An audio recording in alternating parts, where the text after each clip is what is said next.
selamat atas lolosnya Partai Hanura sebagai partai peserta pemilu tahun 2024. Tapi menurut saya tanpa persiapan pun dipastikan Partai Hanura pasti lolos karena memang sudah terorganisasi, ada DPD-nya, ada DPD-nya, ada DPC-nya, ada PAC-nya, apalagi mau dicek, ya pasti lolos.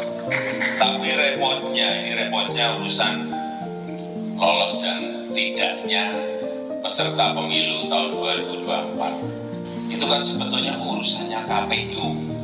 Urusannya KPU itu, tapi yang dituduh-tuduh karena tidak lolos langsung tunjuk-tunjuk. Itu istana ikut campur, kekuatan besar ikut campur, kekuatan besar intervensi. Saya juga ngerti apa-apa masalahnya. Ini kan total 100% urusannya KPU, bukan urusan siapa-siapa. KPU itu independen, jadi nggak bisa yang namanya kita itu ikut-ikutan mengintervensi, apalagi nggak ada.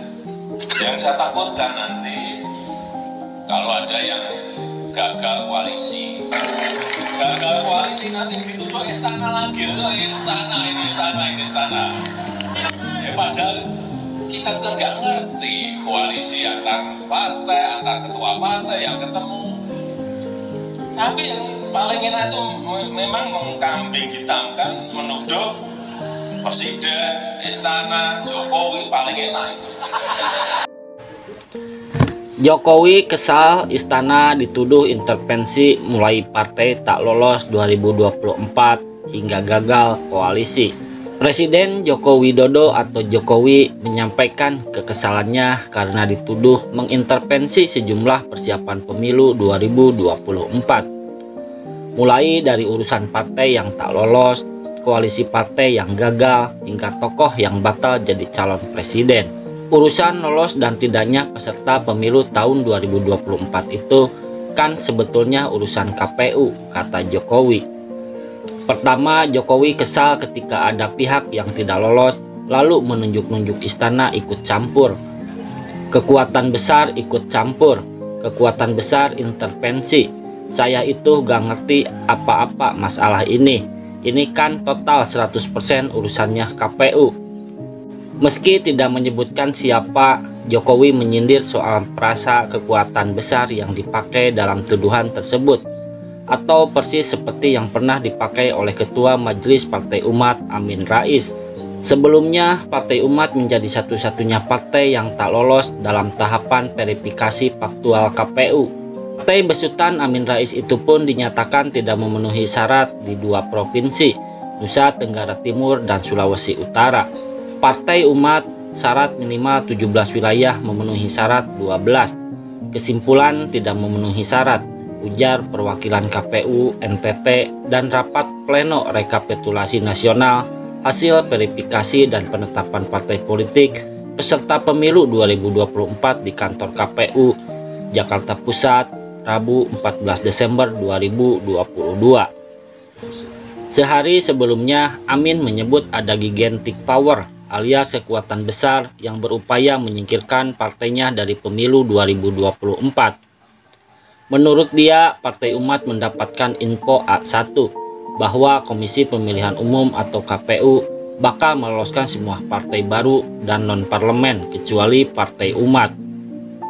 Kami dapat informasi A1 yang valid bahwa pada 14 Desember 2022 besok, seluruh partai baru dan partai non-parlemen akan diloloskan KPU kecuali Partai Umat, kata Amin Rais.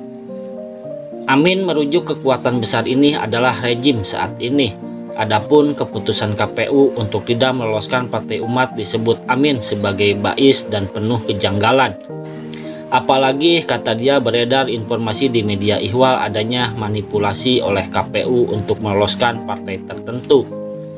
Nampaknya atas perintah kekuasaan politik yang besar, Partai Umat dianggap sebagai satu-satunya yang disingkirkan sehingga tidak bisa ikut pemilu 2024. Kedua, Jokowi takut bila nanti istana kembali dituduh ikut campur ketika ada partai yang gagal koalisi. Padahal kami itu nggak ngerti koalisi antar partai, antar ketua partai yang ketemu. Tapi yang paling enak itu memang mengambing hitamkan, menuduh presiden, istana, Jokowi paling enak itu, paling mudah dan paling enak.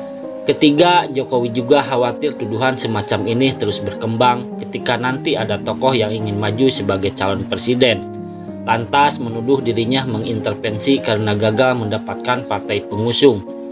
Tuduh lagi presiden ikut-ikutan, istana ikut-ikutan, kekuatan besar ikut-ikutan. Lah, urusannya apa dengan saya, kata Jokowi. Kepala negara lantas bertanya, apakah bisa partai atau peserta pilpres digagalkan dengan mudah? Kan enggak, partai itu orang-orang pintar semua, masa gampang sekali digitukan? Kan enggak mungkin. Sehingga duduk di istana diakui Jokowi sangatlah merepotkan, karena selalu dianggap melakukan tindakan yang salah. Sejumlah pihak, kata dia, memang paling mudah untuk menuduh istana. Tanya saja ke Mensesnek, Menteri Sekretaris Negara Pratikno. Kadang-kadang saya tanya, Pak, kok ini ada seperti ini? Beliau juga gak tahu, tapi yang berseliweran di luar seperti itu, ujar Jokowi. Itulah teman-teman yang bisa saya sampaikan dalam kesempatan ini. Terima kasih atas perhatiannya. Wassalamualaikum warahmatullahi wabarakatuh.